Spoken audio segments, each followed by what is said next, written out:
More than 800,000 undocumented immigrants in the US were brought to this country as children, their parents searching for a better life. They grew up here. They're part of our schools, workforce, and communities. They pay taxes and contribute to the economic and cultural fabric of this country. And in June 2012, they were finally able to gain some relief from the constant threat of deportation, thanks to an executive order signed by then-President Barack Obama. Effective immediately, the Department of Homeland Security is taking steps to lift the shadow of deportation from these young people. The policy is called the Deferred Action for Childhood Arrivals, also known as DACA. And ever since it was created, it's been under constant attack. So, where does DACA stand today?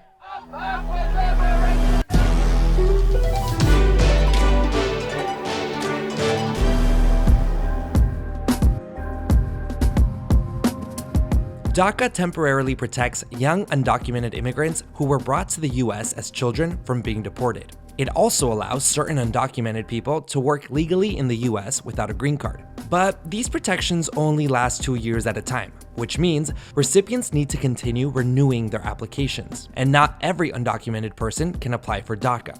To qualify for the program, you have to have arrived in the US when you were under 16 years old and before June 15, 2007, be in school or have a high school diploma or GED, and have no felonies or serious misdemeanors. And generally speaking, DACA recipients aren't allowed to travel outside of the US unless they have permission from the government to do so. Since its implementation, more than 800,000 people, known as Dreamers, have been able to work legally in the US under the protection of DACA. And thanks to this program, these people have been able to build full lives in the country they grew up in. I've been able to go ahead and find a good career path, a good job here in the United States, the only country I kind of know as home.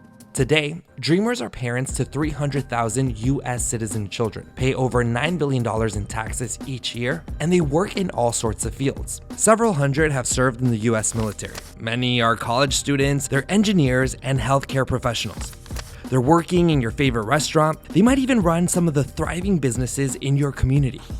In fact, Dreamers have contributed so much to the US economy that the Cato Institute estimates that removing them from the workforce would cost the economy over $350 billion in lost income.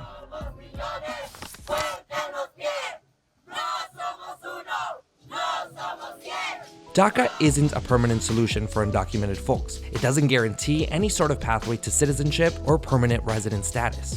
What's more, despite the fact that there is broad support for Dreamers among both Republicans and Democrats, the future of the program itself is unknown. Since its implementation in 2012, DACA has faced multiple legal disputes that have challenged the standing across the country. During his time in office, President Trump closed DACA to new applicants and came close to ending the program altogether, but a Supreme Court ruling stopped that from happening. The Supreme Court saying here that the Department of Homeland Security did not roll this back in the right way, and therefore DACA must stand. And the challenges didn't end there. In October 2022, a 3-judge panel from the 5th Circuit Court of Appeals upheld a Texas lower court decision that determined the Obama administration didn't have the legal authority to create DACA back in 2012, suspending the approval of first-time applicants. But the ruling stopped short of shutting the program down altogether and allows it to continue protecting current recipients and renewing those protections, at least for now. This legal challenge has been a huge blow to both current and prospective Dreamers because it's expected to end up in the Supreme Court. And given the court's conservative-leaning makeup, the future of DACA itself is under threat. Now, if the program were to reopen to new applicants, some tens of thousands of young adults who are already in the country, going to school and hoping to give more back to the community, would qualify for deferred action. But the policy is a decade old, so language requiring applicants to have lived in the US since June of 2007 effectively keeps out hundreds of thousands who would otherwise qualify. And that could be life-changing for many. Having the opportunity to be legal and without fear of deportation, it was just a big plus, going to sleep every night without thinking what's going to happen with my kids. During the 2020 election, then presidential candidate Joe Biden promised to protect DACA recipients in his first 100 days in office. All of those so-called dreamers, those DACA kids, they're going to be immediately certified again to be able to stay in this country and put on a path to citizenship. We owe them. And in August 2022, Biden codified DACA as part of the federal regulatory code, as an attempt to shield it from being legally challenged. But it may not be enough to protect the program after all.